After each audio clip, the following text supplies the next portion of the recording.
Joseph Annakutty ജോസിന്റെ ദൈവത്തിന്റെ ചാരന്മാർ എന്ന പുസ്തകം എനിക്ക് ഏറ്റവും പ്രിയപ്പെട്ട ഒരാൾ എനിക്ക് സമ്മാനമായി നൽകിയതായിരുന്നു. നാം നമ്മുടെ ജീവിതത്തിൽ ഒരുപാട് വ്യക്തികളെ കണ്ടുമുട്ടിയിട്ടുണ്ടാവും. അതിൽ ചിലർ നമ്മളെ സ്നേഹിക്കുന്നവരാവാം, ചിലർ നമ്മുടെ സ്നേഹം നിഷേധിച്ചവരാകാം.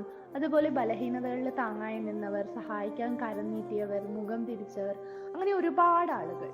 ഇവരെല്ലാം എന്തൊക്കെയോ കാരണങ്ങൾ കൊണ്ട് നമ്മുടെ മനസ്സിന്റെ മുകളിൽ സ്ഥാനം പിടിച്ചിട്ടുണ്ടാകും. ജോസഫ് അന്നംകുട്ടി ജോസ് എന്ന എഴുത്തുകാരന്റെ ജീവിതത്തിൽ കണ്ടുമുട്ടിയവരുടെ കഥകളും അനുഭവങ്ങളും ദൈവത്തിന്റെ ചാരന്മാർ എന്ന പുസ്തകത്തിലൂടെ നമ്മൾ ഓരോരുത്തരോടും പങ്കുവെക്കുകയാണ് ഇദ്ദേഹം. ഈ പുസ്തകത്തിലെ ഓരോ അധ്യായം വായിക്കുമ്പോഴും അറിഞ്ഞോ അറിയാതെയോ എൻ്റെ ജീവിതത്തിൽ ഞാൻ കണ്ട ഏതൊക്കെയോ മുഖങ്ങൾ മിന്നി മറഞ്ഞു പോയിട്ടുണ്ട്.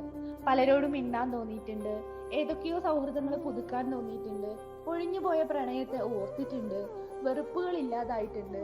ഇതൊക്കെ തന്നെയല്ലേ ഈ പുസ്തകത്തിന്റെയും എഴുത്തുകാരന്റെയും വിജയം. വളരെ ലളിതമായ ഭാഷയിൽ വായനക്കാരോട് സംസാരിക്കുന്ന ശൈലിയാണ് എഴുത്തുകാരൻ പ്രയോഗിച്ചിരിക്കുന്നത്. അതുകൊണ്ട് തന്നെ താല്പര്യത്തോടെ വായിച്ച് തീർത്ത് മനസ്സിന്റെ ഏതോ കോണിൽ കുറിച്ചു വെക്കാൻ പറ്റിയ ഗ്രന്ഥമാണിത്.